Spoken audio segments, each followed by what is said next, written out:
SMP Negeri 1 Tuban.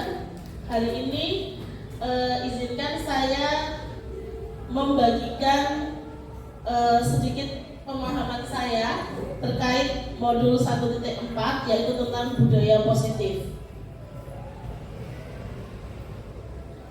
Nah, ini tidak perlu saya perkenalkan ya, sudah tahu kalau saya adalah bagian yang ini, CGP Angkatan 9, sedangkan yang lainnya ini adalah ibu fasilitator saya yang dari Pamekasan, dan ini adalah pengajar praktik saya dari TK BAS.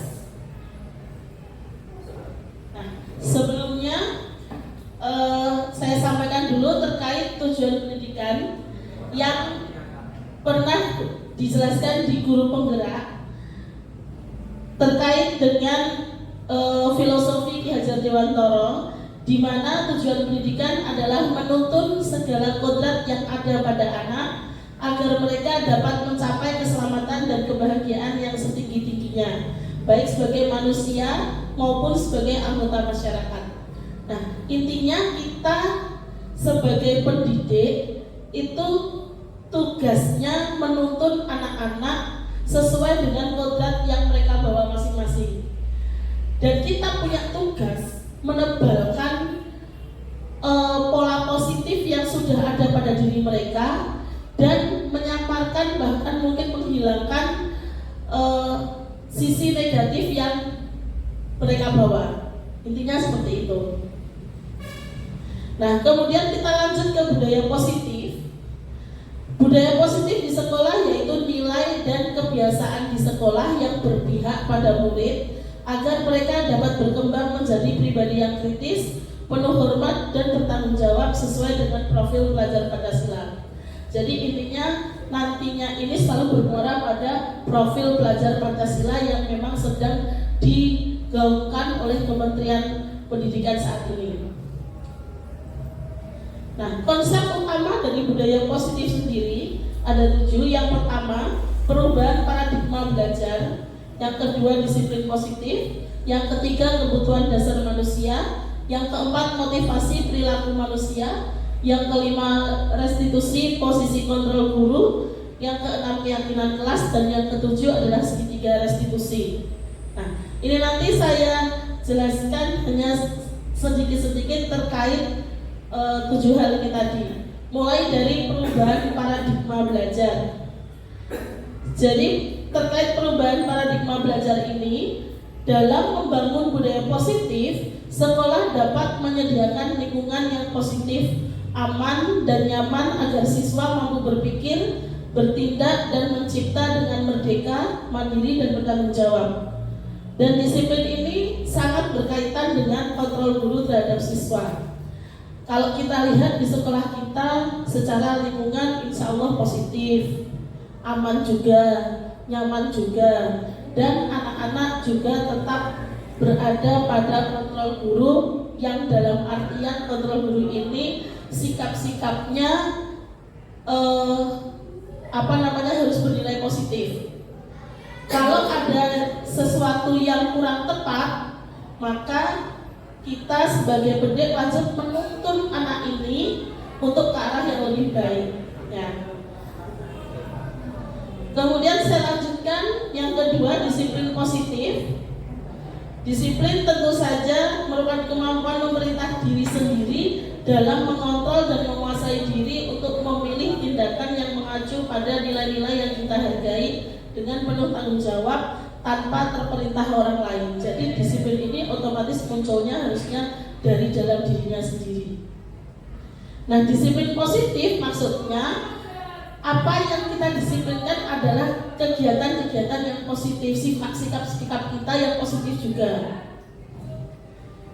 Kemudian nilai-nilai yang kita hargai adalah nilai kebajikan, sifat positif manusia yang nanti pasti muaranya pada nilai-nilai dalam profil pelajar Pancasila, yang mana ada kemandirian, kolaborasi, kebinekaan, gotong royong, dan seterusnya. Kemudian yang ketiga terkait kebutuhan dasar manusia. Nah, yang jelasnya kebutuhan dasar manusia ini pasti berbeda untuk setiap orang. Tapi yang jelas, inti dari kebutuhan dasar manusia ada pada ini: kekuatan, kasih sayang, kemudian kesenangan dan kebebasan. Kemudian terkait motivasi perilaku manusia, untuk menghindari ketidaknyamanan atau hukuman, ini apa yang akan terjadi apabila saya tidak melakukannya. Ini terkait dengan hukuman dan konsekuensi. Jadi ini untuk menghindari ketidaknyamanan atau hukuman, motivasinya eksternal. Sedangkan yang lainnya, yang kedua, untuk mendapatkan imbalan dari orang lain atau institusi, apa yang akan saya dapatkan apabila saya melakukannya. Nah, motivasinya kan seperti itu. Yang ketiga, yang dari internal, nah inilah tujuan disiplin positif, untuk menghargai diri sendiri. Jadi tujuan disiplin positif itu motivasinya datang dari sendiri, dengan biasanya kalimatnya, saya akan menjadi orang yang seperti apa jika saya melakukannya. Nah, itu datangnya dari diri sendiri, internal. Nah, coba kita berlatih sekarang. Ini hukuman apa konsekuensi? Mari kita baca bersama. Yang pertama, lari mengelilingi lapangan basket 2 kali karena terlambat hadir di sekolah. Apa? Hukuman apa konsekuensi? Hukuman. Sepakat ya? Yang kedua, membersihkan coretan yang dibuatnya di meja tulis. Konsekuensi yang harus dilakukan karena dia sudah mencoret-coret. Yang ketiga, murid diminta untuk push up 15 kali karena tidak menggunakan masker ke sekolah. Hukuman. Yang keempat, menggantikan kertas tugas teman yang telah dicoret-coret. Konsekuensi. Yang kelima, berjemur di lapangan basket pukul 12 siang karena mengobrol dengan teman saat pembelajaran. Hukuman. Yang keenam, berdiri di depan kelas sambil mengangkat kaki satu karena tidak bisa menjawab pertanyaan. Hukuman juga. Tapi saat ini hukuman ini sudah tidak kita gunakan lagi ya. Nah, tidak kita gunakan lagi, pendekatan kita sudah harus kita ubah, sudah tidak pada hukuman lagi, nanti kita hubungkan dengan restitusi. Nah, restitusi yang kelima, restitusi posisi kontrol guru.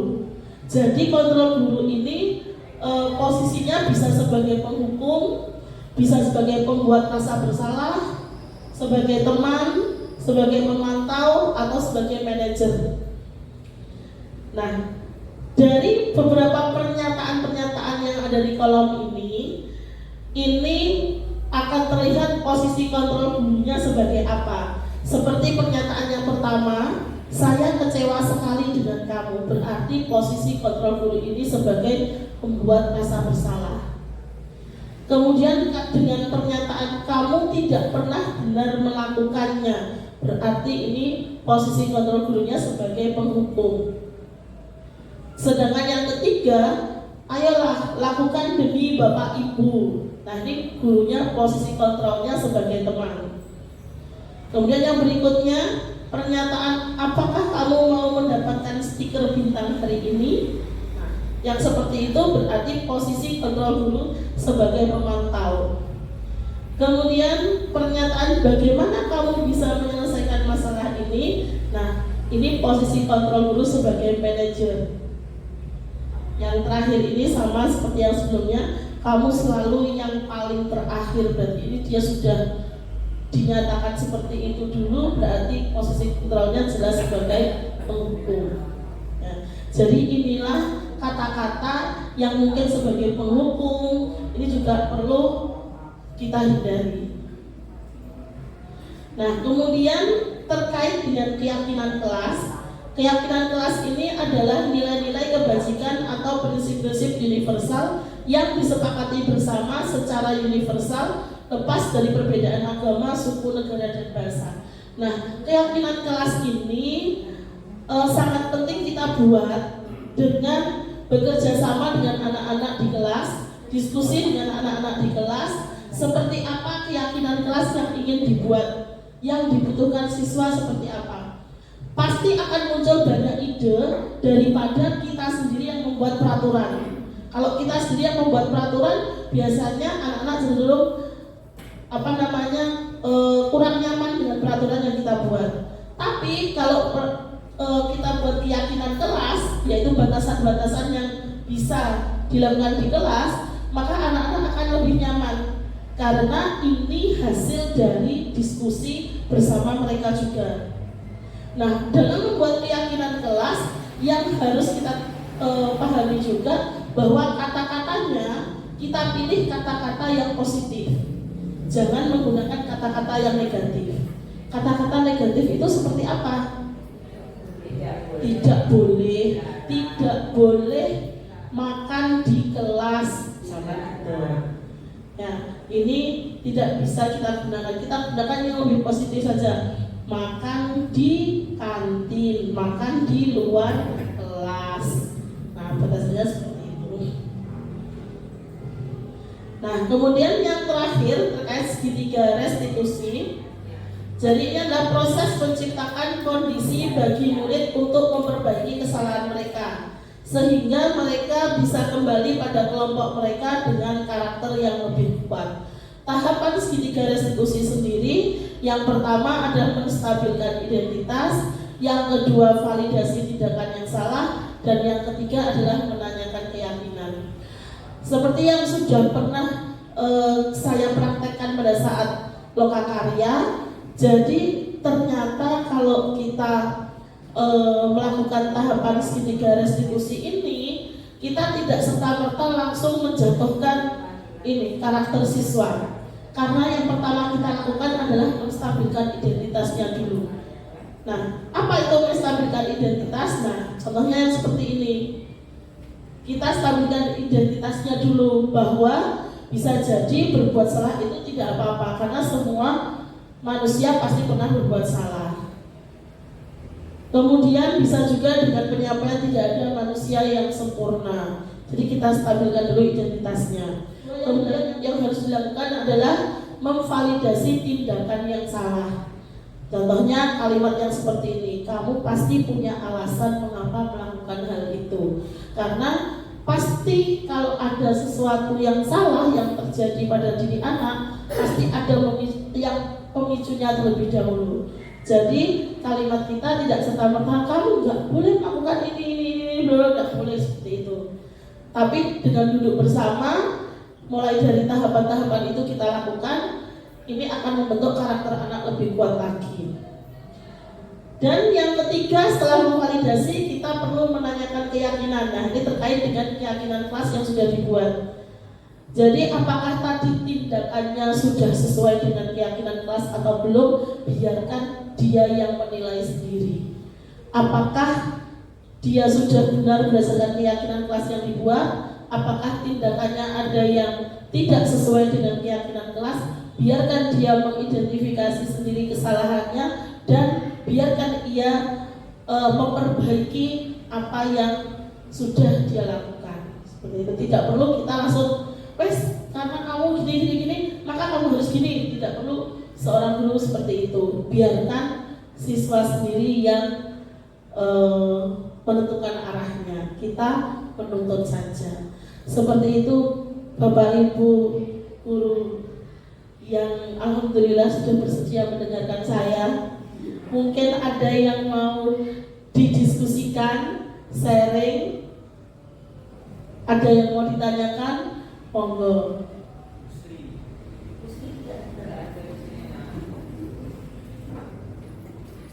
Monggo ada yang mau ditanyakan, Pak Sandi mungkin.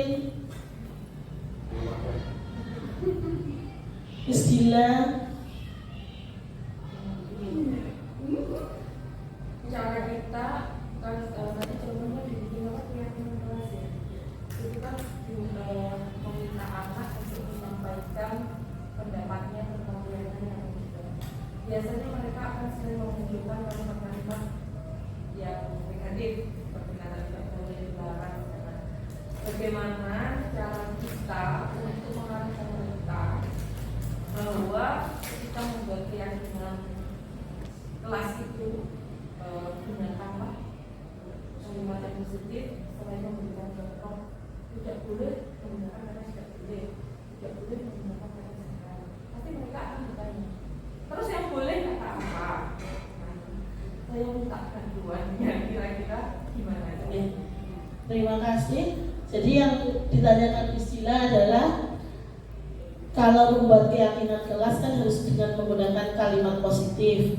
Bagaimana ketika kita sedang diskusi membuat keyakinan kelas, muncul kata-kata usulan dari siswa adalah kalimat negatif. Nah, sebelumnya ketika kita membuat keyakinan kelas, kita bebaskan mereka. Mereka mau memunculkan kalimat negatif silahkan, kalimat positif silahkan.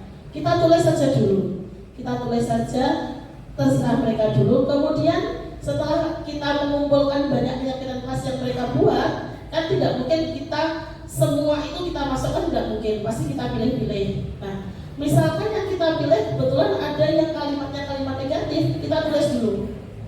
Ada yang namanya kalau di pembuatan keyakinan kelas itu tabel T dan tabel Y. Nah, yang pada tabel T itu berarti tabelnya bentuknya kayak T gini. Nah, yang di sini adalah kalimat negatif aslinya, maksudnya kalimat asli keyakinan kelas. Nanti di sebelah sini diubah menjadi kalimat positif. Jadi nanti kalimat positif itu setelah keyakinan kelas yang disepakati ada ini, kemudian kita baca ulang apakah ini kalimatnya negatif. Kalau kalimatnya negatif, maka kita letakkan di tabel sebelah kanan diubah menjadi kalimat positifnya seperti apa. Nah, membuat kalimat positif tentu saja dengan bantuan guru. Karena kadang kalau anak ini kalimatnya pun bukan hanya positif negatif, kadang tidak baku juga. Saya sendiri kadang bikinnya juga pakai kata bahasa-bahasa gaul juga. Nah, ini peran guru mengingatkan ini kalimatnya seperti ini, kita ubah jadi kalimat positif seperti ini. Nah, dibuat seperti itu saja. Jadi yang muncul dari anak-anak biarkan asli apa dari anak-anak, kemudian kita yang nanti melakukan finalisasinya. Gitu mestinya. Ya. Sama-sama. Ada lagi monggo? Sepertinya sudah ngantuk. Atau ada konsumsinya ya? Gitu. Berapa menit? Ya sudah, terima kasih Bapak Ibu atas kehadirannya mendengarkan apa yang sudah saya terima beberapa bulan ini dari kegiatan guru penggerak. Terima kasih. Saya akhiri cukup sekian. Wassalamualaikum warahmatullahi wabarakatuh. Salam.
Oke. Assalamualaikum warahmatullahi wabarakatuh. Perkenalkan, saya Ibu Restiani Agus Vita SPD dari SMP Negeri 1 Tuban. Saya adalah rekan dari Ibu Maharani Ratna Palupi yang saat ini mengikuti pendidikan guru penggerak angkatan 9. Di sini saya akan memberikan testimoni berkaitan dengan diseminasi atau penyebaran pemahaman yang telah dilaksanakan oleh beliau. Menurut saya, budaya positif itu sangat penting sekali bagi murid, yang mana bisa meningkatkan tanggung jawab dan kemandirian murid dalam melaksanakan kedisiplinan. Yang kedua, dalam pembentukan keyakinan kelas, menyebabkan kelas menjadi aman dan nyaman untuk pembelajaran, sehingga murid bisa konsisten melaksanakan semua kedisiplinan yang telah diterapkan di sekolah. Buat Ibu Maharani Ratna Palupi, tetap semangat mengikuti pendidikan guru penggerak. Terima kasih. Wassalamualaikum warahmatullahi wabarakatuh.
Kemudian dipasang di kelas kita, ya.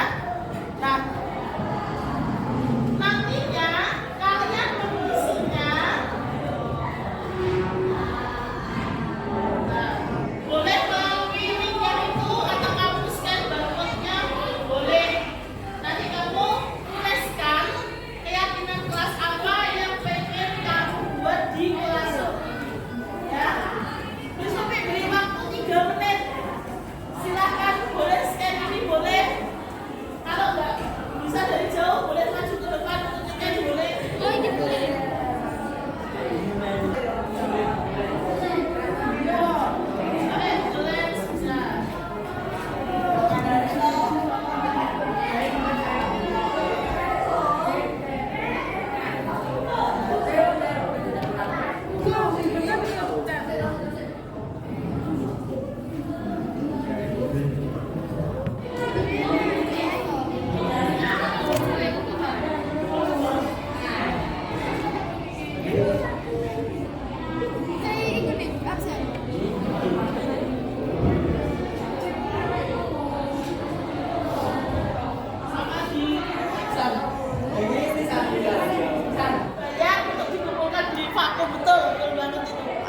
Beli vakum. Tidak boleh makan di kelas 7, tidak boleh membuli, teman-teman boleh. Amal menjaga boleh, merusak fasilitas kelas. Oh, keren banget, fasilitas kelas kalau dirusak. Termasuk di Mas Wilayani kita selalu menjalankan piket kelas. Wafa, keyakinan saya tidak boleh membuli orang, kalau membuli denda 2.000. Sini kan dendanya lah.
Bagaimana perasaan kalian setelah membuat keyakinan kelas bersama?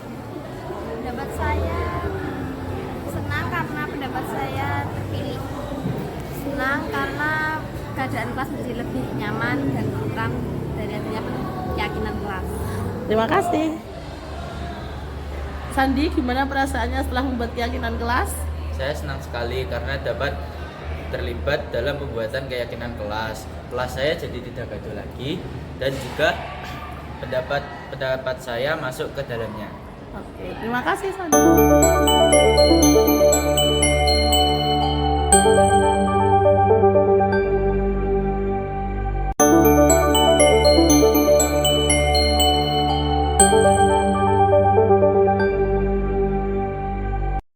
Menurut saya, pembuatan keyakinan kelas sangatlah penting agar kelas lebih tertib lagi dan teman-teman melaksanakan tugas-tugasnya dengan penuh kesadaran.